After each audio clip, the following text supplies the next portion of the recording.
Bom dia, queridos! Então, dando abertura aqui, gratidão, Luzia Solange, por abrir a sala para nós. Muito bem, e está ativa aqui, trabalhando no movimento. Sejam todos bem-vindos, aqueles que estão e chegarão e escutarão. Olá, Giza, faz tempo que a gente não se vê. Joyce, Juramar, sejam todos Oi. bem-vindos, queridos. É o seguinte, Juramar estava trazendo a questão do volume de informações, né? Estava escutando aqui um pouquinho sobre isso. Eu quero tecer um comentário que acho que é bastante pertinente nesse lugar. Nós aprendemos a absorver o nosso conhecimento pelo saber horizontal, terreno. Qual que é o saber horizontal, terreno? É o saber da memória cognitiva, racional, a aprender a respeito daquilo, a absorver, a aprender, né? Como na escola, né? Isso é algo que nos é trazido, ensinado, etc. E a gente perdeu a capacidade do saber vertical. Qual que é o saber vertical? Esse saber do mundo do alto, esse saber do mundo do alto, que está conectado com o mundo do alto, que a fonte jorra. Esse saber do mundo do alto é um lugar em que tem que jorrar e ele tem que dar vazão. Ele não pode ficar em você. Ele vem do mundo do alto pela linguagem, né? Pela língua, pelas línguas, isso é falar as línguas. Você vem e você jorra esse lugar. E esse é um lugar onde não armazena na memória cognitiva racional. Ele armazena no que a gente chama de campo acástico. É um gravador cósmico que você vai gravando o tempo todo. Isso fica tudo gravado. Então, obviamente que nesse momento que a gente vive um momento de racionalismo muito grande, de tudo é informação científica e que a gente tem que guardar essas informações, isso dá um certo desespero, isso dá uma certa incompreensão. Quando vem informação em que você não absorve, como aqui agora, a leitura. A gente lê esse lugar, parece que a gente não está absorvendo nada.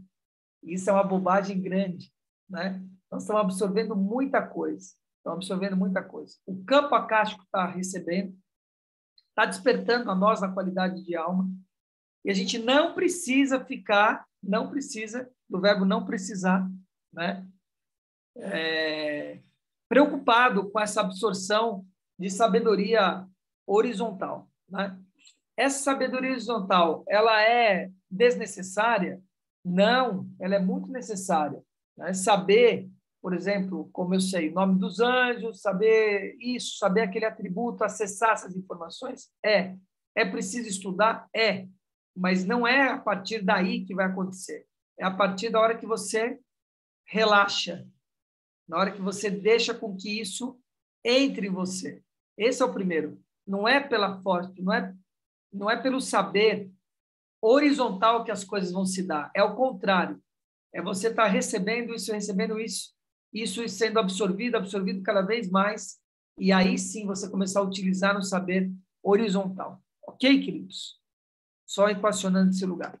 Vamos lá a João, né? Vamos terminar a leitura de João, da leitura de João, e depois a gente vai para o livro, tá bom? Vamos ter que dar uma pausinha aqui, porque não podemos. Então,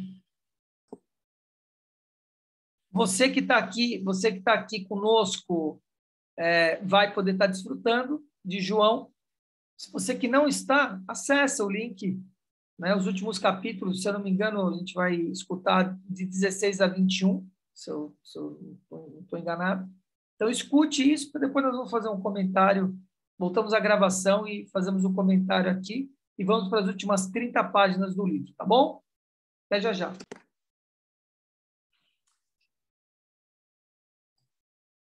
João também é muito legal e como a gente pode observar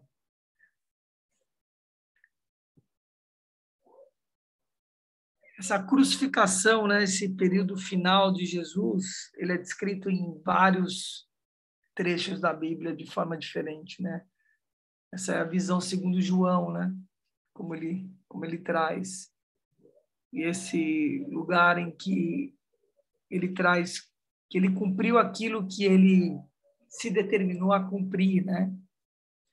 Ele não fala sobre a Via Crucis, não fala nada sobre isso, né? Ele fala só sobre exatamente isso, quando ele teve diante de Pôncio Pilatos, e, enfim, até a crucificação e ressurreição dele. Tá? E esse lugar de cumprir mesmo, de olhar e falar: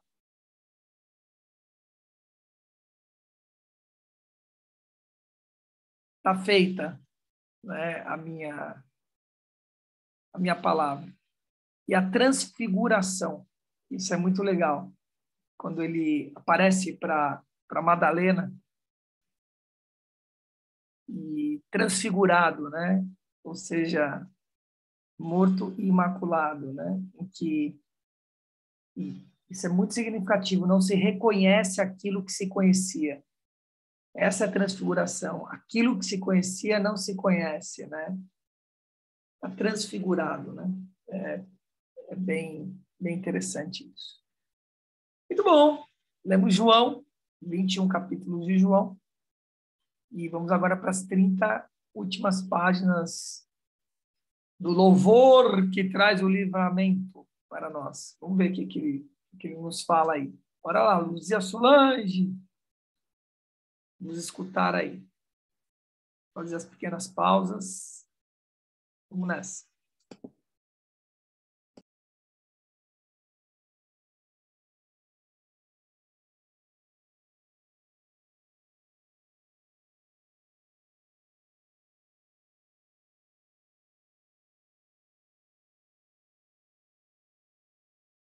Sete. Regozijai-vos. Regressei do Vietnã em 1967 e fui enviado a Fort Benning, Geórgia. Há 23 anos eu saíra dali algemado como prisioneiro. Agora regressava como capelão. Era até difícil lembrar como me sentirá na época. Fui designado para capelão de 21 companhias de oficiais. Em preparação em mais 21 de oficiais não comissionados. Que bela oportunidade de levar a Cristo os futuros líderes militares da nação. Era um tremendo desafio. Eu estava sempre consciente de minhas falhas. Tinha muitas vezes o poder e a presença de Deus em mim e ao meu redor, mas muitas vezes estivera relutando em ser usado por Ele. Eu passava por momentos de desânimo, mas sabia que isso não estava nos planos de Deus para mim. Busquei a solução nas Escrituras. Em João 17 encontrei a oração de Jesus por nós, seus seguidores. Ele orou assim, para que eles tenham o meu gozo completo em si mesmos. Era isto que eu queria, a alegria do Senhor, não somente quando as coisas estavam bem, mas sempre. Jesus orou pedindo esta bênção para mim. O que estava impedindo que eu a experimentasse continuamente? Em Mateus 25:21 lemos: Foste fiel no pouco, sobre o muito te colocarei. Entra no gozo do teu Senhor. Então era uma questão de se entrar. Eu tinha de consegui-lo, não receberia essa bênção automaticamente. Mas como entrar, Senhor? Em Lucas 6:23, Jesus nos diz para nos regozijarmos e exultarmos. Também descreve a situação em que devemos exultar: quando estiverdes famintos, quando os homens vos odiarem, quando vos injuriarem e rejeitarem vosso nome como indigno, regozijai e alegrai-vos naquele dia. Eu ainda não tinha notado aquilo na Bíblia. Como é que esperas que me regozije em tais circunstâncias, Senhor? Isso não parecia ter sentido, mas quanto mais lia a Bíblia, mais escrituras encontrava que diziam a mesma coisa. Será que havia um princípio espiritual por trás disso? Na segunda carta de Paulo aos Coríntios, capítulo 12, versos 9 e 10 ele diz: De boa vontade, pois, mais me gloriarei nas fraquezas para que sobre mim repouse o poder de Cristo. Pelo que sinto prazer nas fraquezas, nas injúrias, nas necessidades, nas perseguições, nas angústias por amor de Cristo. Porque quando sou fraco, então é que sou forte. Fraqueza e injúria era exatamente o que eu não apreciava. Não gostava quando pessoas se voltavam contra mim. Não gostava quando acontecia algo errado e tudo saía mal. Vezes sem conta encontrei na Bíblia as palavras: alegrai-vos, dai graças a Deus por tudo. O salmista continuamente fala de alegria em meio à tribulação. Converteste meu pranto em folguedos, diz Davi no Salmo 30. Eu estava disposto a experimentar, mas o que fazer? Certa noite, numa reunião de oração, comecei a rir. Ri uns 15 minutos e enquanto ria, senti Deus falar: Está alegre porque Jesus morreu pelos seus pecados? Sim, Senhor. Estou alegre, muito alegre. Você se sente bem ao pensar que ele morreu por causa de seus pecados? Sim, Senhor. Sinto. Você fica feliz de saber que morrendo em seu lugar, ele lhe deu vida eterna? Sim, Senhor, fico. Você tem que se esforçar muito para ficar alegre pelo fato de que ele morreu por você? Não, Senhor. Eu estou alegre. Compreendi que Deus queria que eu entendesse como era fácil ficar alegre pelo fato de Cristo ter morrido por mim. Eu bateria palmas, riria e cantaria em ação de graças pelo que ele tinha feito para mim. Era a coisa mais importante de minha vida. Nada poderia me dar mais alegria. Continuei a rir, mas a voz interior silenciara. Senti que Deus estava para me ensinar algo que eu nunca ouvira antes. Deus disse: Você fica muito feliz de saber que cravaram pregos nas mãos do meu filho, não fica? Fica feliz de saber que cravaram pregos em seus pés? Fica feliz porque traspassaram seu lado com uma lança, e o sangue escorreu pelo seu corpo e gotejou na terra? Você fica feliz e ri de alegria porque fizeram isso ao meu filho, não fica? Outra vez o silêncio. Eu não sabia o que responder. Você fica muito alegre porque tudo isso aconteceu ao meu filho, não? Afinal tive de dizer, sim, senhor, fico. Não o compreendo, mas fico. Alegre. Por um momento pensei que talvez tivesse dado a resposta errada. Talvez eu tivesse entendido mal. Então, para meu alívio, ouviu dizer, sim, filho, eu quero que você fique feliz. Quero que você fique alegre. Continuei a rir e a alegria aumentou quando compreendi que Deus queria que eu ficasse alegre. Depois tudo ficou em silêncio e entendi que estava para aprender outra lição. Ouça agora, meu filho. Durante o resto de sua vida, toda vez que acontecer a você qualquer mal, e que será menos terrível do que o que fizeram ao meu filho, quero que você fique alegre, como quando lhe perguntei se estava alegre porque Cristo morreu por você. Respondi, sim, senhor. Compreendo. Vou ser grato pelo resto de minha vida. Vou louvá-lo. Vou regozijar-me. Vou cantar. Vou rir. Vou gritar. Vou ficar muito alegre por qualquer coisa que permitires acontecer em minha vida. Era fácil, naquele momento, prometer regozijar-me. Eu estava sendo muito abençoado e a alegria estava fluindo de mim como se fosse um rio. Na manhã seguinte, eu estava sentado na beira da cama quando ouvi a voz. O que está fazendo? Estou aqui sentado, desejando que não tivesse que levantar. Pensei que tivéssemos feito um acordo ontem à noite. Mas, senhor, eu não sabia que te referias a coisas assim. Lembre-se do que eu disse, em tudo. Respondi, senhor, tenho que ser sincero contigo. Há 20 anos que sento na beirada da cama todas as manhãs desejando não ter de levantar. Estava pensando em como seria bom se eu pudesse ficar deitado mais 5 minutos. Mas o Espírito disse, deve dar graças a Deus porque está na hora de levantar.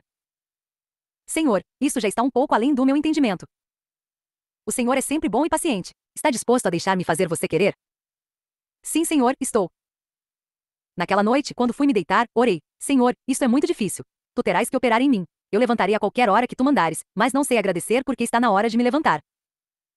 Tudo que ouvi foi, está disposto? Sim, Senhor, estou. Na manhã seguinte, a primeira coisa que me veio à mente foi o polegar do pé. Ouvi, veja se consegue movê-lo. Consegui. Está grato de poder movê-lo? Sim, Senhor. Agora o tornozelo. Está grato? Sim, senhor. Agora, o joelho. Está grato? Agora veja se consegue sentar-se. Sim, senhor, mas tenho que ser sincero. Eu ainda gostaria de poder deitar e dormir de novo.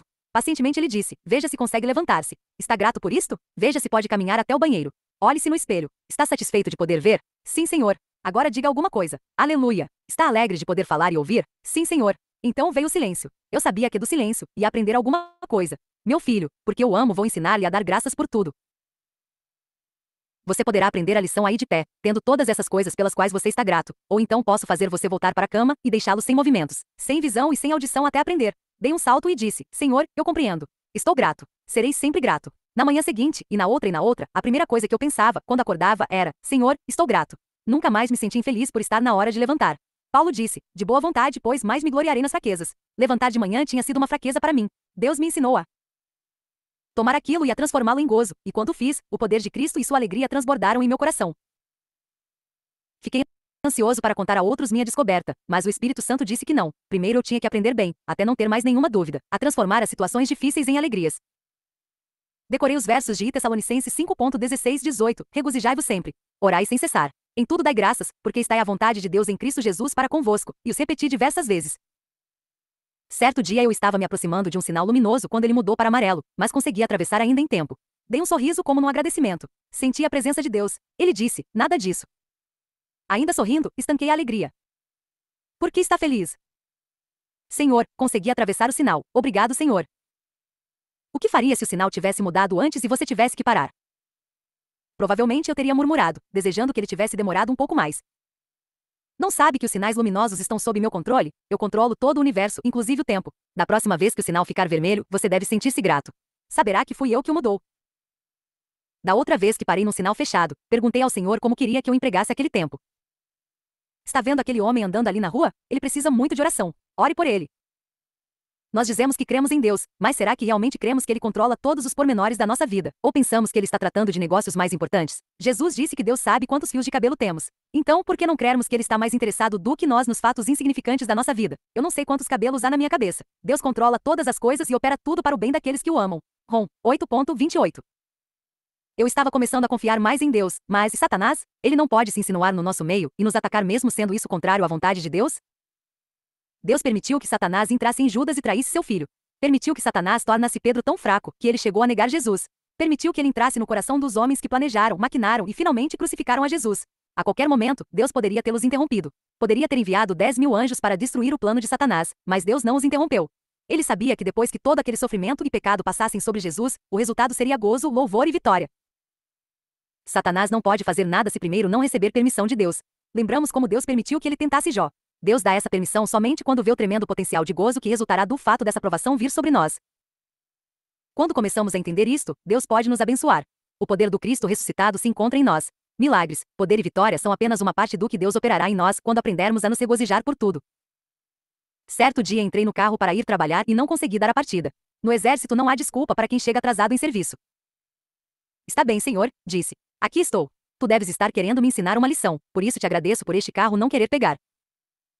Momentos depois passou alguém que me ajudou a dar partida no carro. No dia seguinte aconteceu a mesma coisa. Obrigado, senhor. Sei que tens uma boa razão para eu ficar aqui sentado, então vou me sentir muito alegre e começar a louvar-te. Novamente consegui dar partida.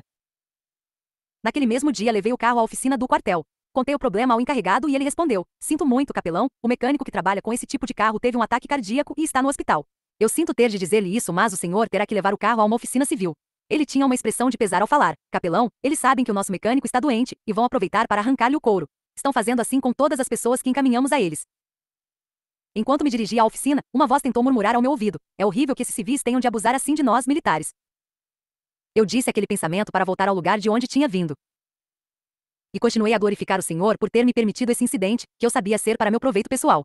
Orei: Senhor, sei que tua mão está nisso e eu te louvo e agradeço. Entrei na oficina e o encarregado aproximou-se tendo na mão um bloco de anotações. Às suas ordens, senhor, disse com certo brilho no olhar. Expliquei-lhe o que havia e ele mencionou uma porção de prováveis causas do problema. Essa peça não poderá ser consertada aqui. Temos que enviar para outra oficina. Entretanto, pode ser que o problema não seja este, então temos que tomar outras providências. As causas do defeito podem ser várias, mas nós procuraremos até encontrar. Quanto tempo vai Dá uma demorar? pausinha aí. Sorrindo, ele respondeu: Sinto muito, mas não sei dizer. Depende de muita coisa. Eu já estava.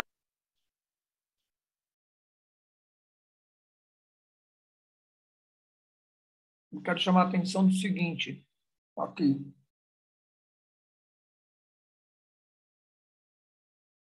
Como ele está, presta atenção, se observando o tempo todo. Como ele está atento às coisas que estão acontecendo. O carro pega, o carro não pega. Eu vou ser punido lá, mas pouco a fazer. Mas algo a fazer. Observando a providência divina ali atuando.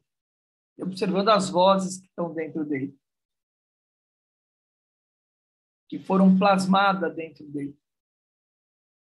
Porque ele só sabe quem que é o civil, quem que é o exército, porque ele viveu esse lugar. Isso habita e é utilizado como ferramenta de perturbação dentro de nós. Ele está atento a esse lugar e fala: aquieta-te, cala-te. Né? E a frase que eu trago é: aquieta-te e saiba que eu sou uma parcela de Deus, que sou eu que mando em você, não você manda em mim. Eu estou falando com quem? Com os pensamentos. Com os sentimentos girados nesse planeta, com as sensações, os prazeres e as ações. Porque isso é um corpo vivo. Os pensamentos é um corpo vivo. Ele tem vontades próprias, como uma criança que está sob o seu governo, necessita de você, mas se você não tiver ordem, hierarquia, firmeza, ela domina a casa e faz o que quiser de você. A mesma coisa são os pensamentos. E os pensamentos podem ser governados por forças diabólicas. Ele está atento a esse lugar e fala: aquieta-te, aquieta-te, volta-te ao teu lugar. Ele traz aí. Né? Nós podemos completar essa frase e autoafirmar: eu sou uma parcela de Deus, sou a imagem e semelhança dele. Aquieta-te. E se você está sobre o meu governo, porque tudo que está abaixo dos meus pés está sobre o governo, meu governo. Tudo que está abaixo do terceiro céu está abaixo, está sobre o meu governo. E você está sob o meu governo. Quieta-te. Volta-te ao teu lugar, fica quieto e saiba, sou eu que comando, não você. Ele está atento a isso. Tá? Vamos voltar. Vamos escutar lá.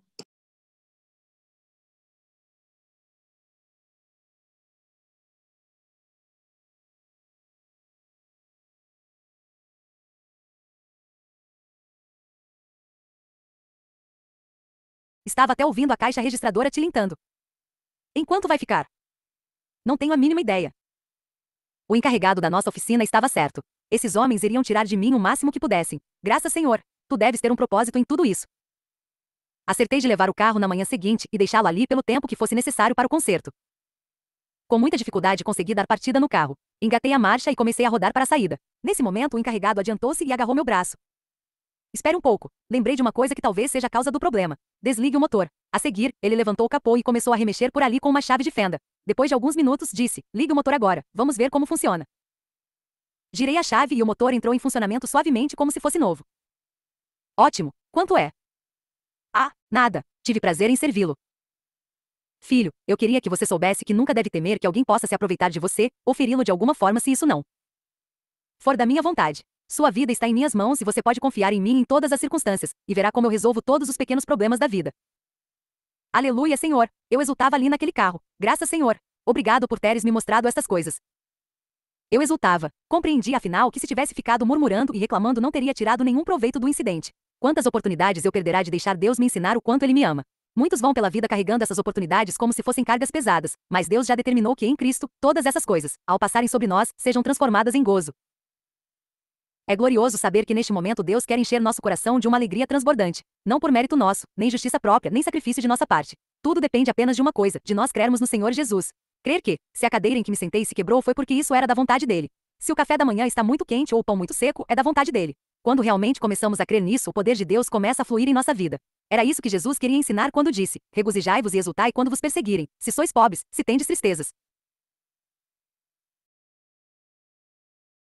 Há muitos anos eu sofria de uma terrível dor de cabeça, embora raramente a mencionasse. Apenas agradeci a Deus porque não era um problema muito sério. Um dia ele disse: por que não experimenta louvar-me pela dor de cabeça?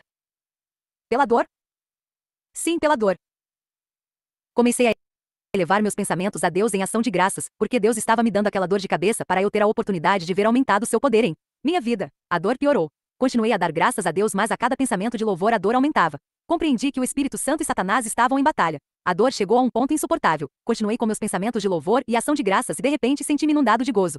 Parecia que uma grande alegria se derramava sobre cada célula do meu corpo. Nunca tinha experimentado tal poder no gozo. Estava certo de que se desse um passo a mais seria elevado nos ares. E a dor de cabeça se fora.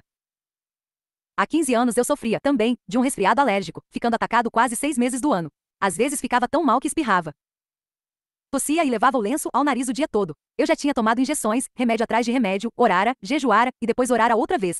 Vivia pedindo aos conhecidos que orassem por mim, e procurava todas as pessoas que oravam por enfermos para que orassem por mim. Nada adiantou.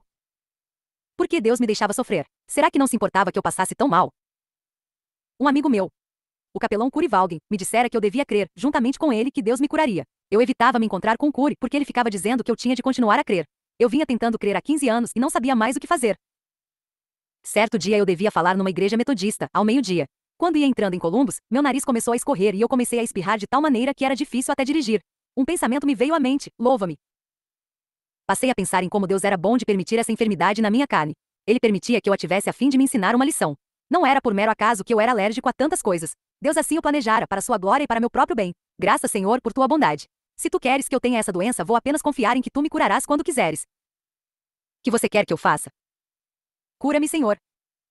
Curar ou remover os sintomas? Não é a mesma coisa? Não, não é. Está bem, Senhor. Cura-me então, e não darei nenhuma atenção aos sintomas. Com isso compreendi que Deus estava me mostrando uma verdade nova e maravilhosa. Todas as vezes que eu orara antes e tentara crer, tinha sido derrotado porque os sintomas persistiam.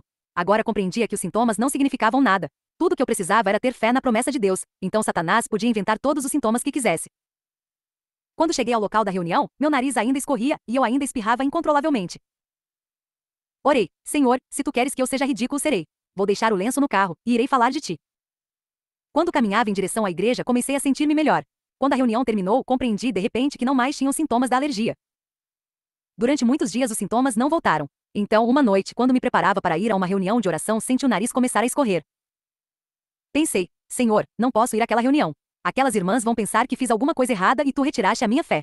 Vão me rodear e insistir comigo para que eu exercite fé na cura. Mas, Senhor, tu me curaste e dou-te graças por esses sintomas. Na reunião, uma das irmãs começou a me exortar dizendo que devia crer. Mas Deus me curou, insisti. Então, por que está fungando? Não sei, mas Deus sabe, e eu o louvo por isso. De volta para casa, eu continuava a dar graças a Deus por ele estar dirigindo minha vida como queria. Se sua vontade era que Satanás me esbofeteasse, devia ter boa razão para isso. Ele permitirá que seu próprio filho sofresse por mim. Filho. Senhor. Você tem sido fiel. Nunca mais será um só sintoma. Mais uma vez exultei de alegria ali no carro. Nunca mais oraria 2 vezes pela mesma coisa. Deus diz: pedi e recebereis para que a vossa alegria seja completa. João 16,24. 8. Louvai, ó. Descobrir o poder que há no louvor foi uma das experiências mais emocionantes que eu já tive. No entanto, cada vez que queria contá-la a alguém, parecia que Deus dizia: espere, ainda não chegou o momento. Quando um soldado chamado Ron veio me ver certo dia, estava muito infeliz e desesperado. Capelão, preciso de sua ajuda. Quando fui chamado para o exército, minha esposa tentou suicídio. Agora recebi ordem de seguir para o Vietnã, e ela disse que se eu for ela se matará. O que devo fazer? Ron era advogado, mas quando fora convocado, preferira se engajar como soldado raso. Agora estava completamente perturbado e incapaz de resolver o problema. Peça à sua esposa que venha falar comigo e verei o que posso fazer. Sui era o próprio retrato da infelicidade. Parecia tão frágil ali sentada na ponta da cadeira, tremendo dos pés à cabeça. Lágrimas escorriam pelo seu rosto. Capelão, quase não conseguia ouvir sua voz, estou com muito medo, não sei viver sem Ron. Olhei para ela e uma onda de compaixão trouxe lágrimas aos meus olhos. Conhecia a história de sua vida. Ela tinha sido adotada por uma família quando era ainda bem pequena, depois fora separada de sua família adotiva, e não tinha ninguém no mundo a não ser Ron. Eles se amavam muito, e eu sabia que se Ron fosse para o Vietnã, ela ficaria morando sozinha numa cidade estranha. Orei em silêncio pedindo a Deus sabedoria para consolá-la. Diga-lhe para dar graças. Balancei a cabeça, não querendo acreditar. Devo ter ouvido mal. Ela, senhor. Sim, pode começar a testificar dessa bênção. Conte a ela. Olhei para seu rosto molhado e meu coração se apertou. Sim, senhor, vou confiar em ti. Sui, estou muito satisfeito de você ter vindo aqui, disse sorrindo, aparentando uma confiança que não sentia. Você não precisa se preocupar. Tudo vai dar certo. Sui endireitou-se na cadeira, limpou as lágrimas e conseguiu dar um sorriso fraco. Continuei. Quero que você se ajoelhe aqui e dê graças a Deus porque Ron vai para o Vietnã. Ela olhou para mim em total incredulidade. Acenei afirmativamente. Sim, Sui, quero que você dê graças a Deus. Imediatamente ela caiu num choro quase histérico. Tentei acalmá-la do melhor modo que pude, e comecei a ler-lhe alguns versos das Escrituras, nos quais aprenderá a confiar, nos últimos meses. Em tudo dai graças porque está à vontade de Deus em Cristo Jesus para convosco. Todas as coisas cooperam para o bem daqueles que amam a Deus. Pacientemente passei a mostrar-lhe as maravilhosas verdades que eu descobrira. Nada parecia adiantar, porém. Sui cria em Deus e em Cristo, mas, em meio a tanto desespero, aquela crença não lhe era de nenhum conforto. Quando finalmente saiu do gabinete a chorar, não tinha encontrado paz nem alegria. Senhor, será que entendi mal? Isso não ajudou aquela moça. Paciência, filho. Estou operando em seu coração. No dia seguinte, Ron veio ao meu gabinete. Capelão, o que o senhor disse a Sui? Ela está pior que antes. Eu lhe disse qual é a solução para o problema, e agora vou dizer a você. Ajoelhe-se aqui e agradeça a Deus porque você vai para o Vietnã, e por Sui estar tão perturbada que ameaça suicidar-se. Ron também não entendeu. Mostrei-lhe alguns versos das Escrituras. Está à vontade de Deus em Cristo Jesus para convosco. Ele respondeu. Agora sei porque Sui não entendeu, e eu também não entendo. E saiu. 2 dias depois voltaram. Senhor, estamos desesperados. Precisamos de sua ajuda. Esperavam que eu, sendo capelão, pudesse conseguir que Ron fosse designado para outro lugar. Novamente apresentei-lhes a única solução de Deus para o seu caso. Todas as coisas cooperam para o bem daqueles que amam a Deus. Se puderem crer que a mão de Deus está nisso, e que isso é para o bem de vocês, então é só confiar nele e começar a dar-lhe graças, independentemente da situação aparente. Eles se entreolharam. Não perdemos nada em tentar, querida, disse Ron. Ajoelhamo-nos e Sui orou. Senhor, eu te dou graças porque Ron vai para o Vietnã. Deve ser da tua vontade. Não compreendo, mas vou tentar compreender. Depois Ron orou. Senhor, isso tudo é muito estranho para mim também, mas confio em ti. Dou-te graças porque vou para o Vietnã e porque Sui está tão aflita. Dou-te graças até mesmo porque ela pode tentar ferir-se. Eu desconfiava que Ron e Sui não estavam tão convencidos como eu estava, mas agradeci ao Senhor por estarem tentando. Eles saíram do escritório e mais tarde fiquei sabendo o que acontecerá depois. Entraram na capela e ajoelharam-se no altar. Ali puseram suas vidas nas mãos de Deus, numa entrega total, e foi então que Sui teve forças para dizer: Senhor, eu te agradeço porque Ron vai para o Vietnã. Tu sabes como vou sentir falta dele. Tu sabes que não tenho nem pai, nem mãe, nem irmãos, nem outros parentes. Vou confiar em ti, Senhor. Ron orou. Senhor, eu também te dou graças. Eu entrego Sui a ti. Ela é tua, e creio que tomarás conta dela. Depois levantaram-se. Ron atravessou a capela e foi para sua unidade, e Sui voltou à sala de espera do meu gabinete. Ela queria ficar a sós, em silêncio, a fim de pôr os pensamentos em ordem. Enquanto ela se achava ali, entrou um soldado que lhe perguntou pelo capelão. Sui disse-lhe que eu estava ocupado. Mas se quiser esperar um pouco, vou lhe dizer que você está aqui, ofereceu-se. Eu espero, disse o soldado. Ele parecia estar tão angustiado que Sui lhe perguntou: qual é seu problema? Minha esposa quer divorciar-se de mim. Sui balançou a cabeça. Não vai adiantar muito falar com esse capelão, disse. Mas o soldado não estava para ser desencorajado, e enquanto esperavam, tirou a carteira e começou a mostrar a Sui retratos de sua mulher e filhos. Quando olhou um dos retratos, Sui gritou: quem é essa? Essa é minha mãe. Essa é minha mãe, disse Sui tremendo de emoção. Não pode ser, disse o soldado, eu não tenho irmãs. É ela, sei que é. Por que pensa assim? Quando eu era criança, encontrei um documento numa escrivaninha de meus pais, que revelava que eu era sua filha adotiva. No canto superior do documento, havia um retrato de minha mãe verdadeira. Essa é ela, é a mesma do retrato. E era. Investigações subsequentes revelaram que a mãe de Sui a prometera a uma outra família mesmo antes de nascer e nunca vira. Ela não tinha a mínima ideia de onde sua filha estava e nunca receberá nenhuma notícia a seu respeito. Agora Sui tinha um irmão de verdade, e com ele, toda uma família. Coincidência. Há mais de 200 milhões de pessoas nos Estados Unidos. Quais as probabilidades de que aquele soldado entrasse no meu escritório exatamente quando Sui havia feito um acordo com Deus de louvá-lo por sua solidão e pelo fato de não ter parentes? E isso não foi tudo. Quando Ron voltou à sua divisão, encontrou-se com um ex-colega de faculdade, que agora era oficial advogado. Ei, colega, aonde vai? Perguntou este ao vê-lo. Glória a Deus, vou para o Vietnã, respondeu Ron. Eles conversaram há algum tempo, e esse amigo convenceu Ron a pedir transferência para trabalhar com ele no escritório de advocacia. Ron e Sui não tiveram de separar-se. E Sui não teve mais que se agarrar a Ron com medo de perdê-lo. Ela tinha atingido a plena confiança em Jesus Cristo e vivia a louvá-lo. Tempos depois, um aspirante a oficial veio ao meu escritório. Ele chorou durante algum tempo. O senhor precisa me ajudar. Minha esposa quer o divórcio. O advogado dela mandou os documentos para eu assinar. Não posso continuar o curso de oficial. Não quero continuar no exército. Por favor, ajude-me. Eu sei como seu problema pode ser resolvido. Vamos ajoelhar-nos e agradecer a Deus por sua esposa ter pedido o divórcio. Como Sui e Ron, ele também não entendeu. Com muito cuidado, começamos a folhear as escrituras. Por fim, ele concordou que poderia tentar. Ajoelhamos-nos e ele orou entregando tudo a Deus e dando-lhe graças por ter permitido que aquilo acontecesse. Quando voltou à sua unidade, estava tão perturbado que foi dispensado pelo resto do dia. Deitou-se na cama e ficou ali dizendo: agradeço-te, Senhor, porque minha esposa quer o divórcio. Naturalmente, não entendo isto, mas tua palavra diz que devo dar graças por tudo, e então eu darei. O dia todo ele pensou no assunto várias vezes. Naquela noite não conseguiu dormir e continuou a louvar a Deus. No dia seguinte participou do treinamento como se estivesse entorpecido. Senhor, sabes que não entendo nada, mas dou-te graças assim mesmo.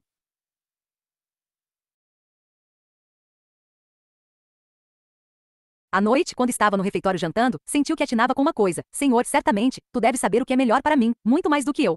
Eu sei que tudo isto deve ser da tua vontade. Graças, Senhor, agora eu compreendo.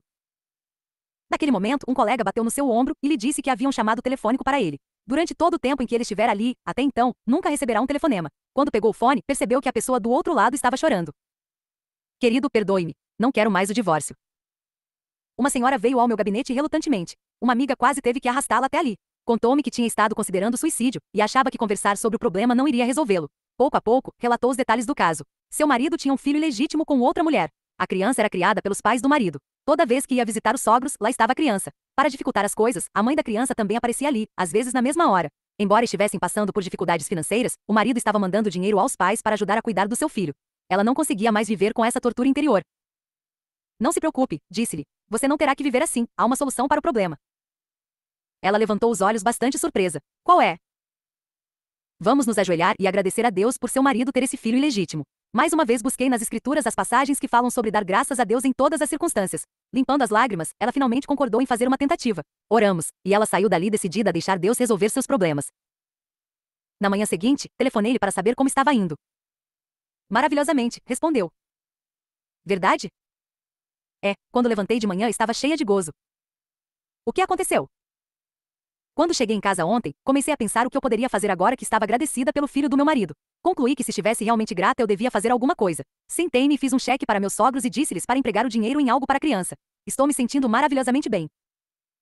No dia seguinte telefonei de novo e ela disse, sinto-me melhor do que ontem. O que fez agora? Lembrei-me de uma senhora que mora aqui perto, que tem um filho retardado. Fui visitá-la e perguntei se poderia ajudá-la a cuidar da criança. Ela ficou tão espantada que não soube o que dizer. Fiquei com ela e comecei a ajudar no que podia. Sabe lidar com crianças retardadas? Sei. Tem o curso de trabalho com crianças excepcionais. Trabalhou com crianças retardadas depois que se formou? Não, esta é a primeira. Agora compreende por que Deus permitiu que aquilo acontecesse?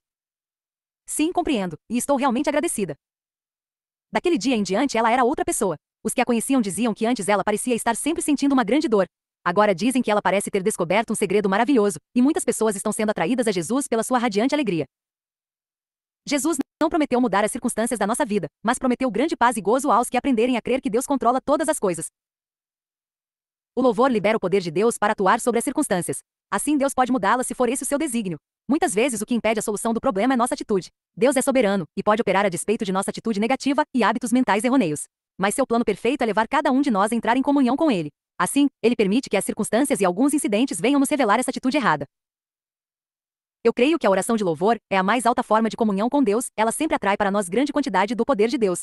Louvar a Deus não é algo que fazemos por nos sentirmos felizes, ao contrário, um ato de obediência. Muitas vezes, a oração de louvor exige muita força de vontade. No entanto, quando persistimos, o poder de Deus flui para a nossa vida e para o problema. Talvez a princípio em gotas, mas depois em torrentes que vão sempre aumentando, e que finalmente nos inundam e lavam as mágoas e cicatrizes. A esposa de um militar veio a mim com um problema para o qual ela via apenas uma solução. Seu marido tinha adquirido o vício da bebida e nos últimos anos tinha se tornado um alcoólatra inveterado. Muitas vezes caía na sala, bêbado, e sua esposa ou um dos filhos iria encontrá-lo ali, completamente nu. Também havia sido encontrado nas mesmas condições no corredor do seu edifício de apartamentos onde também residiam várias outras famílias. Finalmente, em desespero, ela decidiu abandoná-lo e levar os filhos consigo. Amigos persuadiram-na a falar comigo primeiro. Diga o que o senhor quiser, capelão, mas não me diga que devo ficar com ele, disse ela. Não vou ficar. Não me interessa se a senhora vai ficar com ele ou não, respondi. Quero apenas que a senhora agradeça a Deus por seu marido ser assim. Com muito empenho, expliquei-lhe o que a Bíblia tem a dizer sobre dar graças a Deus por tudo e disse-lhe que tentasse. Deus poderia resolver o problema da melhor maneira possível. Ela achou tudo muito ridículo, mas concordou em ajoelhar-se, e eu orei para que Deus lhe desse fé bastante para crer que Ele é um Deus de amor e poder, que tem o universo nas mãos. Por fim ela disse, eu creio. 2 semanas depois telefonei para ela. Sinto-me maravilhosamente bem, disse. Meu marido está totalmente diferente. Ele não bebeu nenhuma gota nessas 2 semanas. Ótimo, respondi. Gostaria de falar com ele. O que quer dizer? Ela estava surpresa. Acho que seria bom se eu conversasse com ele e lhe falasse sobre esse poder que está operando na vida de vocês. Ainda não falou com ele? Ela parecia intrigada. Não, ainda não o conheço. Capelão, isso é um milagre, ela gritou. No dia que fui ao seu gabinete, quando ele voltou para casa, foi a primeira vez depois de 7 anos, que não foi à geladeira apanhar uma cerveja. Em vez disso, foi para a sala e começou a conversar com as crianças. Eu estava certa de que o Senhor tinha conversado com ele. Nossa oração de louvor tinha liberado o poder de Deus para operar na vida de outra pessoa. Aquela senhora chorava. Glória a Jesus, capelão soluçou. Agora sei que todas as particularidades de nossa vida estão sob o controle de Deus. Um jovem soldado caiu doente com um grave problema cardíaco e foi levado ao hospital de Fort Benning. Mais tarde deixou o hospital, mas tinha que voltar ali para fazer exames periódicos. Algum tempo depois foi-lhe comunicado que precisava ir a um outro hospital para se submeter a uma operação. Ficou desesperado ao ouvir isto e começou a beber. Seu desespero foi aumentando e finalmente ele resolveu fugir. Roubou algumas roupas de outro soldado e fugiu no carro de um sargento. Acabou dando uma batida e estragando o carro. O infeliz soldado foi detido e levado à prisão para aguardar julgamento. Ali, outro soldado pregou-lhe a salvação em Cristo e ele aceitou. Fui visitá-lo. Ele ainda estava deprimido e com medo de que tivesse arruinado sua vida de tal maneira que não poderia ser útil para mais nada. Seus pecados foram perdoados e esquecidos, disse-lhe. Não pense que seu passado é uma corrente que está presa ao seu pescoço. Agradeça a Deus por todas as circunstâncias da vida e creia que Ele permitiu que essas coisas acontecessem para trazê-lo ao ponto em que você se encontra agora. Juntos, percorremos as Escrituras para ver como as coisas cooperam para o bem daqueles que amam a Deus. Isso não se refere apenas ao que aconteceu depois que você entregou a vida a Deus, disse-lhe. Deus pode usar até mesmo nossos erros passados e nossas falhas, quando nós os entregamos a Ele com ação de graças. Ele compreendeu e começou a louvar a Deus fervorosamente por tudo o que havia acontecido. Com a aproximação do julgamento, seu advogado disse-lhe que o mínimo que poderia esperar era 5 anos de detenção e a expulsão do exército. O soldado não se deixou abater e disse que o que quer que acontecesse, Deus já tinha o pleno controle de sua vida e iria fazer tudo resultar para seu bem. A corte marcial terminou em surpresa. A corte nunca é realizada sem que as autoridades militares creiam firmemente que o crime requer punição severa. Este soldado foi sentenciado a 6 meses na cadeia local e não foi expulso do exército. Eu e o capelão Curry Vaughan fomos visitá-lo. Pensáramos em ir confortá-lo, mas foi ele quem nos confortou. Estava cheio de um gozo contagiante. Daí a pouco, nossas risadas ressoavam naquela prisão. O soldado não conseguia ficar quieto. Ria, cantava e saltava pela sala. Antes de sair, perguntamos como estava indo de saúde. Estava para ser operado, e fisicamente falando, ainda precisava de cuidados médicos. Confessou que estava fraco e que seu coração ainda o incomodava, mas disse, é maravilhoso, Deus está cuidando de mim. Perguntamos se gostaria que orássemos por ele, ao que respondeu, sim, orem. Creio que Deus vai me curar.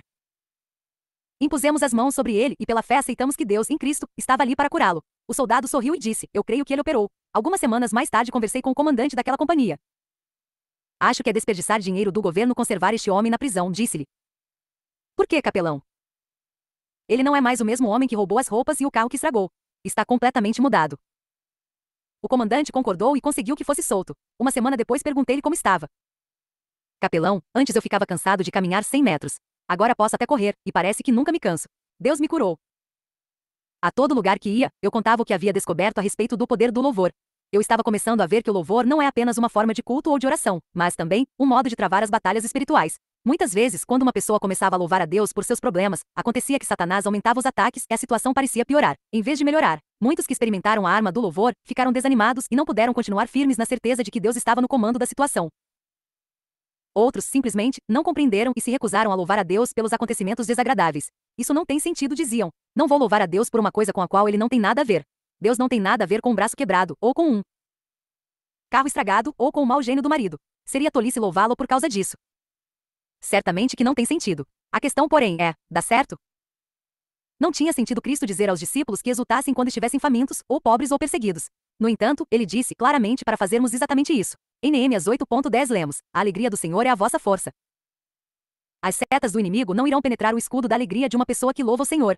Em 2 Crônicas 20 vemos como todo um exército foi derrotado pelos israelitas, quando eles louvaram ao Senhor crendo na sua palavra de que a batalha era dele, do Senhor, e não deles. Essa mensagem é clara para nós também hoje. A batalha não é nossa, é de Deus. Enquanto nós o louvamos, ele desbarata o inimigo. Eu sempre ficava desanimado e triste ao ver pessoas que se recusavam a louvar o Senhor. Tinha pena delas ao vê-las em meio a situações desesperadoras, em meio a sofrimentos e infelicidade. Pedi a Deus sabedoria para compreender porque eles não podiam aceitar o método do louvor, e pedi-lhe que me ensinasse melhores modos de levar outros a louvá-lo. 7 meses depois que tive a primeira experiência de rir no espírito, fui a um retiro do grupo, Camp Fartest Out. Desejava passar alguns dias de descanso e regozijo na companhia dos irmãos ali. Eu me sentara bem atrás, por ocasião de um culto de cura, e tinha os olhos fechados, quando, na tela da minha visão interior, Deus colocou um quadro.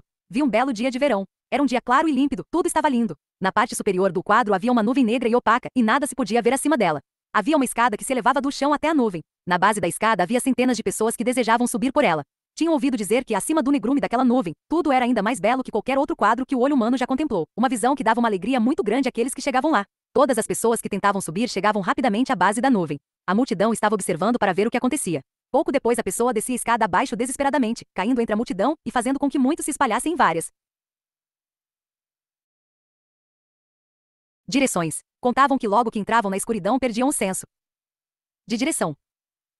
Chegou minha vez e subi a escada acima. Quando entrei na escuridão, ela aumentou tanto que senti um enorme poder quase me forçando a desistir e a descer. Continuei a subir, porém, degrau por degrau, até que subitamente meus olhos contemplaram o brilho mais intenso que já vira. Era de uma alvura brilhante, gloriosa demais para ser descrita em palavras. Assim que acabei de atravessar a nuvem e fiquei por cima, vi que era possível caminhar sobre ela.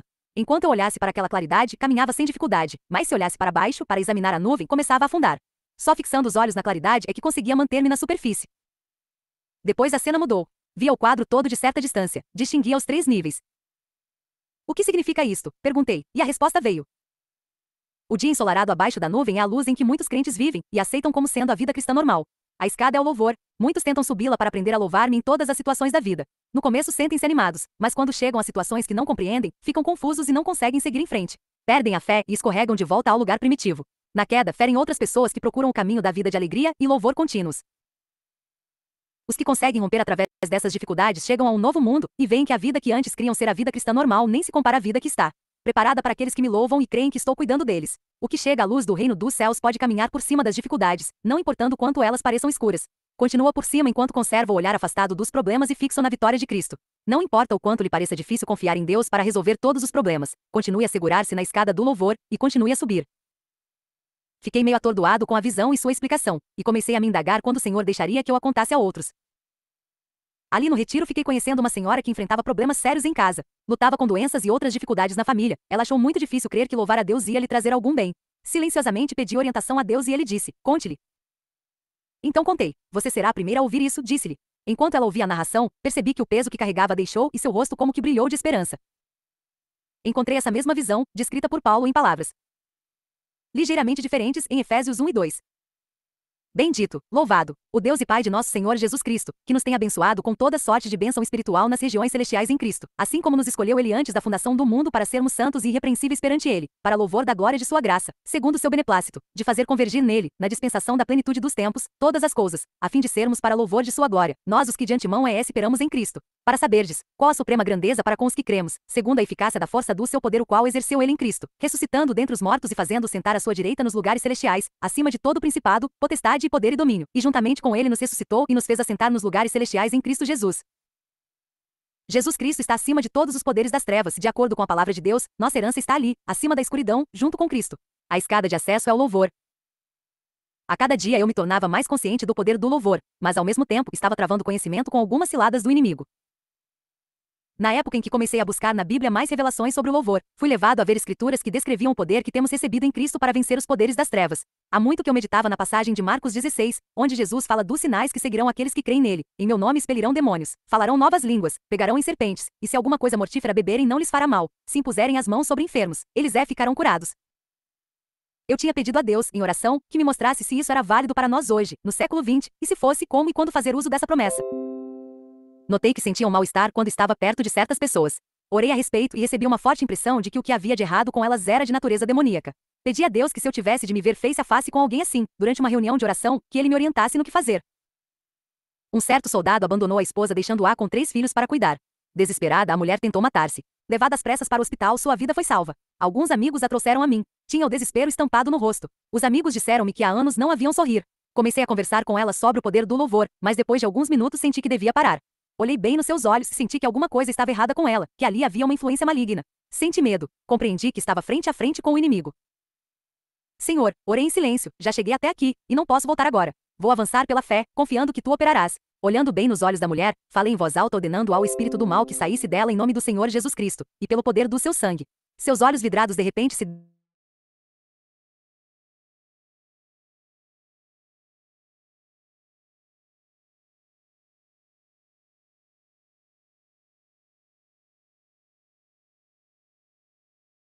o poder do louvor em sua vida. Pouco depois que começara a louvar a Deus pelas dificuldades, chegou em casa certa tarde, e ficou sabendo que sua filhinha de 2 anos tinha ingerido solvente, e tinha sido levada para o hospital. Curi saltou no carro e partiu depressa para lá. Sua mente era um redemoinho de medo e preocupação. De repente, viu o erro que estava cometendo, diminuiu a marcha do carro, e agradeceu ao Senhor pelo que tinha acontecido. No hospital já tinham dado lavagem estomacal na criança, e tirado uma chapa de raio-x. Curi foi informado de que 2 coisas poderiam acontecer. Primeiro, ela teria febre alta, e depois havia 95% de probabilidade de que ela teria pneumonia.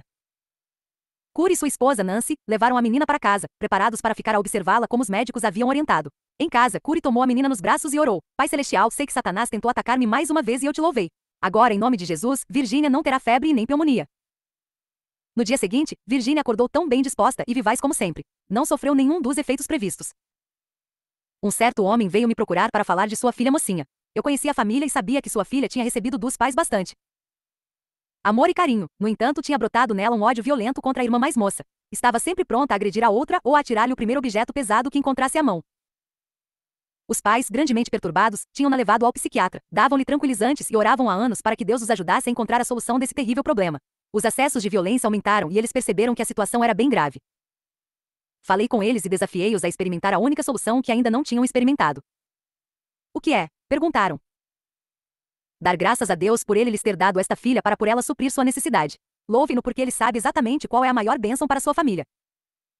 A princípio, pensaram que isso estava totalmente além de suas forças. Estavam tentando resolver o problema há tanto tempo que não viam como de um momento para outro podiam ficar alegres, porque as coisas eram do jeito que eram. Lemos as escrituras, e depois oramos pedindo a Deus que operasse um milagre e os ajudasse a louvá-lo. O milagre aconteceu. Eles começaram a sentir-se gratos. Fizeram isto durante 2 semanas. Em lugar de preocupação e medo, sentiram grande paz e gozo. Uma noite estavam na sala. A filha mais velha estava de pé no meio da sala segurando uma planta. Olhou para eles e quando percebeu que a observavam sorriu e deixou cair o vaso sobre o tapete. Terra, vidro e flor se espalharam pelo chão. A moça ficou parada, sorrindo, esperando a reação deles. Os pais, que já tinham se entregado completamente à prática do louvor, disseram ao mesmo tempo: Obrigado, Senhor. A filha olhou-os espantada. Depois levantou a cabeça e, olhando para o céu, disse: Obrigada, Senhor, por teres me ensinado esta lição. Daquele momento em diante ela começou a melhorar. Os pais me procuraram jubilosos. O poder do louvor tinha operado. Durante anos, Satanás tinha conservado aquela família algemada por causa daquela moça. Agora a cadeia fora rompida. Em Tiago lemos que temos que nos sujeitar a Deus e resistir a Satanás. Em Romanos 12:21, Paulo escreve: Não te deixes vencer do mal, mas vence o mal com o bem. Algumas pessoas me perguntam se este princípio de louvor não é apenas um outro modo de se utilizar o poder do pensamento positivo. Absolutamente. Louvar a Deus em todas as circunstâncias não significa que fechamos os olhos às dificuldades. Na carta aos Filipenses, Paulo diz para não nos preocuparmos com nada. Em tudo, porém, sejam conhecidas diante de Deus as vossas petições, pela oração e pela súplica com ações de graça. E a paz de Deus, que excede todo entendimento, guardará os vossos corações, as vossas mentes em Cristo Jesus. Olhar só para o lado bom da situação é, às vezes, um modo perigoso de escapar à realidade da vida. Quando louvamos a Deus por uma situação, nós o louvamos por ela e não a despeito dela. Não estamos tentando evitar os problemas. Ao contrário, Jesus Cristo está nos mostrando um modo de superá-los. Essa escada do louvor existe, e eu creio que todos, sem exceção, podem louvar a Deus neste momento, qualquer que seja a situação em que se encontrem. Para que nosso louvor alcance a perfeição que Deus quer para nós, ele precisa estar completamente divorciado da ideia de galardão. O louvor não é um método de se negociar com o Senhor. Não podemos dizer a Deus, nós te louvamos em meio a esses problemas. Agora, Senhor, soluciona-os. Louvar a Deus de coração puro significa deixar Deus purificar nosso coração de qualquer motivo indigno ou propósito escuso. Temos que passar pela experiência da morte do eu para que possamos viver novamente, em Cristo, em novidade de mente e de espírito. Morrer para o eu é um processo progressivo, e eu cheguei à conclusão que esse caminho é percorrido somente através do louvor. Deus nos chama ao louvor, e a mais alta forma de louvor é a que Paulo, em Hebreus 13.15, nos exorta a utilizar. Por meio de Jesus, pois, ofereçamos a Deus, sempre, sacrifício de louvor, que é o fruto de lábios que confessam o seu nome. O sacrifício de louvor é oferecido quando tudo ao nosso redor são trevas. Parte do coração triste para Deus, porque Ele é Deus, Pai e Senhor. Creio que ninguém pode louvar a Deus deste modo, se não tiver experimentado o batismo com o Espírito Santo. Assim que começamos a louvá-lo, qualquer que seja o degrau da escada em que nos encontramos, seu Santo Espírito começa a encher-nos mais e mais. Louvá-lo continuamente implica numa constante redução do ego e no aumento da presença de Cristo dentro de nós, até que, como Pedro, nos regozijemos com alegria indizível e cheia de glória. Saiu uma voz do trono, exclamando: Dai louvores ao nosso Deus, todos os seus servos, os que o temeis, os pequenos e os grandes. Então ouvi uma como voz de numerosa multidão, como de muitas águas, e como de fortes trovões, dizendo: Aleluia! Pois reina o Senhor nosso Deus, o Todo-Poderoso. Apocalipse 19.5,5. Apocalipse! E assim a gente termina mais um livro. Que forte esse último capítulo, né? Esse último capítulo é muito forte. Quem está aqui conosco, aqui, que sobreviveu? Joyce Juramar. Sobreviventes ao vivo. E a Luzia Sola. Que forte esse último capítulo, gente. Assim,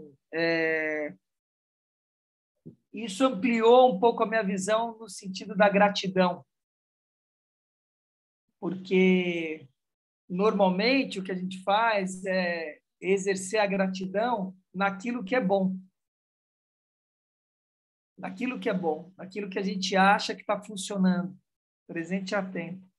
Só libera essa câmera aí. Sai da tumba, ô Joyce. Está na tumba, que eu sei que você está na tumba.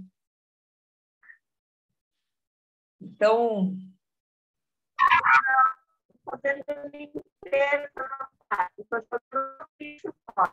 Estou arrumando a segunda casa. Tá bom. Tá falhando a sua internet, mas tudo bem. A internet está falhando. Se quiser falar alguma coisa, libera só o som, que acho que vai ser melhor para a gente entender. Estou falando que eu estou arrumando a segunda casa para deixar a primeira casa em ordem. Ah, tá bom. Segundo templo? É. Tá bom. Legal. Então, assim, que forte, né, esse último capítulo, porque traz essa questão da graça, que tá ligada à gratidão, mas de agradecer por tudo aquilo que acontece, né, que está acontecendo na nossa vida. Mas ele traz uma consciência nesse capítulo que, da mesma forma que você tem uma gratidão pelas coisas boas na sua vida de uma forma vil, eu agradeço a casa, eu agradeço a cama, eu agradeço o banho que eu tenho, eu agradeço ter comida, agradeço... É isso, essa coisa do piloto automático da gratidão. Não. A gratidão plena e pura mesmo, de você olhar e realizar e falar, sou grato pela cama mesmo, e sentir. Essa é a plena gratidão, de você sentir-se grato, sentir a gratidão daquilo. E não porque você tem que ser grato, porque você tem consciência daquilo, não. É ao contrário. É você realmente agradecer por aquilo que você realiza. O que ele avança aqui a gente, assim, eu percebo, né, muitos crentes, né, que louvam aquilo que está acontecendo na vida deles, porque a palavra diz que tem que fazer isso, entendeu? É o mesmo lugar. É o mesmo lugar de você agradecer porque você tem consciência de você ter aquilo, e aí você tem que agradecer porque você tem consciência que tem uma casa. Mas você não é verdadeiramente grato, seu coração não pulsa na gratidão por ter aquela casa. É só a consciência, que tem muita gente que não tem casa, eu tenho casa, então eu tenho que agradecer por ter uma casa. Eu não sou grato mesmo, meu coração não se preenche dessa gratidão, são coisas distintas aí.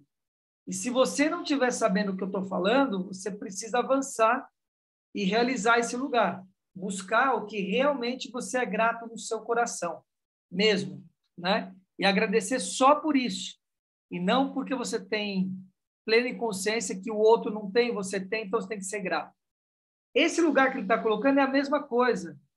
Louvar e agradecer a tudo aquilo que está passando na sua vida pode ser um dogma, pode ser alguma coisa que, porque o bispo, a igreja ou esse livro está dizendo, então agora eu saio agradecendo tudo que acontece, porque Deus vai me salvar. Aí tem um agravante aí na história, né?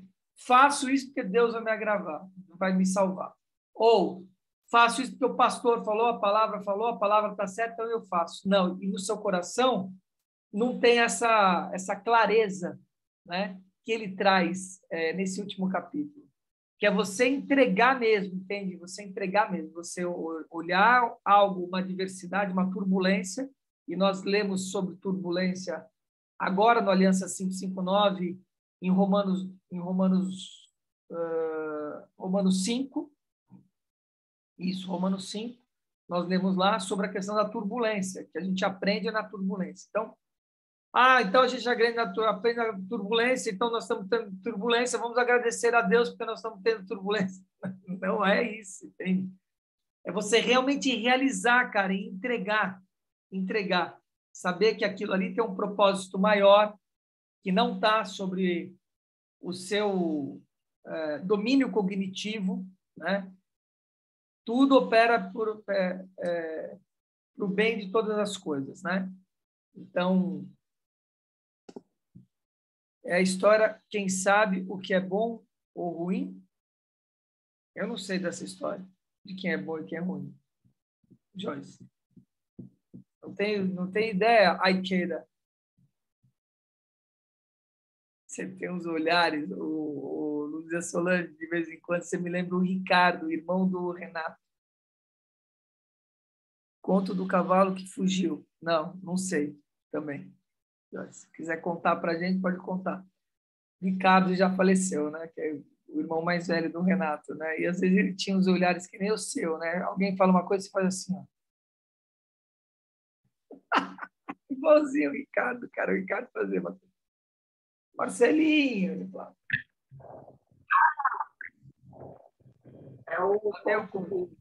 Lá vem o conto do cavalo que fugiu. Eu tinha um fazendeiro que tinha um cavalo premiado, e aí foram parabenizar ele pelo cavalo. Aí falava assim, não sabe se é bom ou se é ruim. Aí o cavalo foi roubado, fugiu. Aí foram lamentar, os vizinhos foram lamentar. E aí ele falava assim, não sabe se é bom ou se é ruim. O cavalo voltou acompanhado com os cavalos selvagens.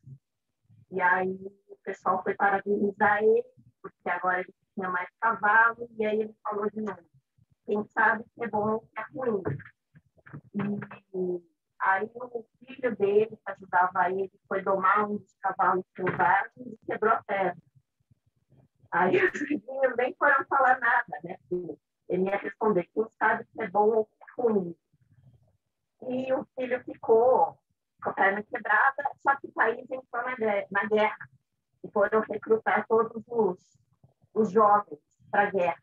E não levaram o filho dele, que estava com a perna quebrada. E aí o pessoal já sabia a resposta dele. Que é bom, quem sabe que é bom, que é ruim. Então, eu lembrei depois dessa história, né? Você começou a contar, eu lembrei. Mas eu acho que ela serve para os dois lugares, entende?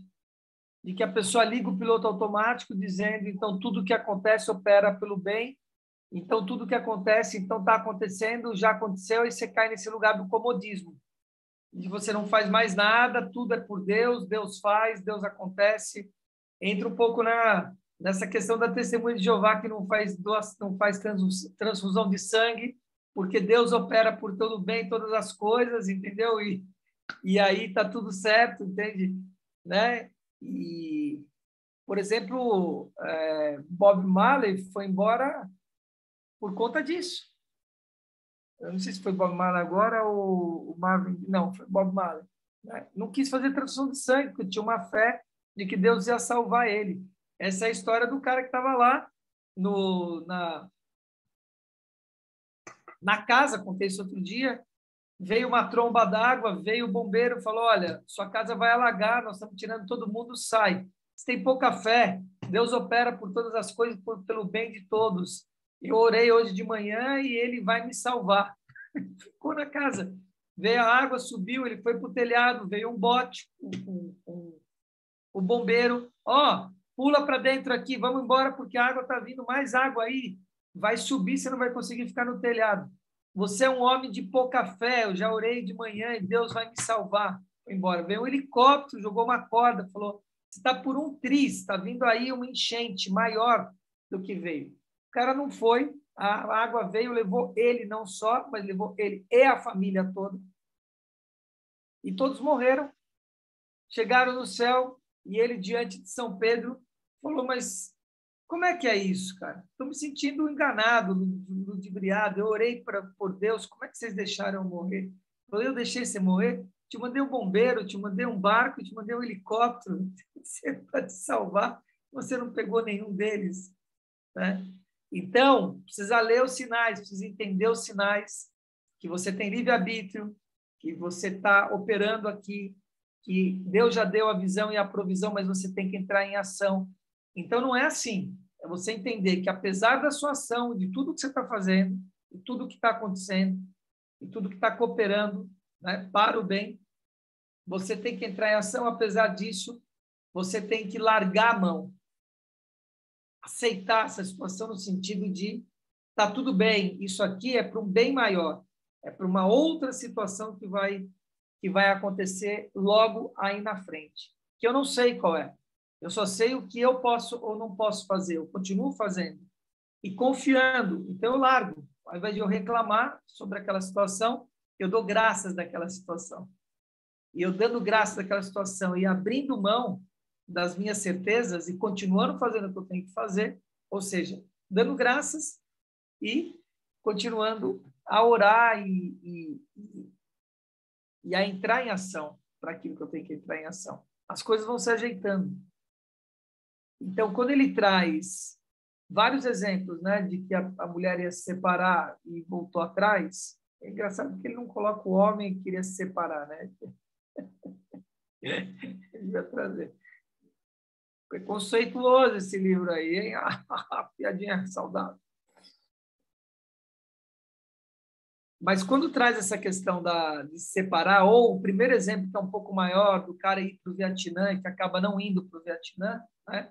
Quando ela entra em ação de graça, isso é ação de graça. Exatamente, né? Comemoração de ações de graça. É esse lugar que ela abre mão. E não significa você não projetar o que você quer. Não é isso. Projeta e confia. Abre mão do lugar. Fala, eu dou graças disso que está acontecendo. Porque é para um bem maior. Eu sei que é para um bem maior.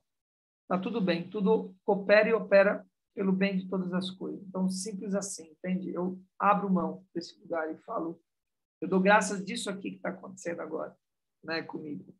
E eu projeto aquilo na minha existência e, se for para o bem, que isso aconteça.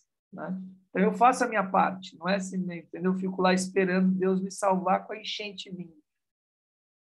Espero Deus me salvar, sendo que tem transfusão de sangue e não faz transfusão de sangue, entendeu? Na coisa. Você vai embora, cara. É simples assim. Você vai embora. Né?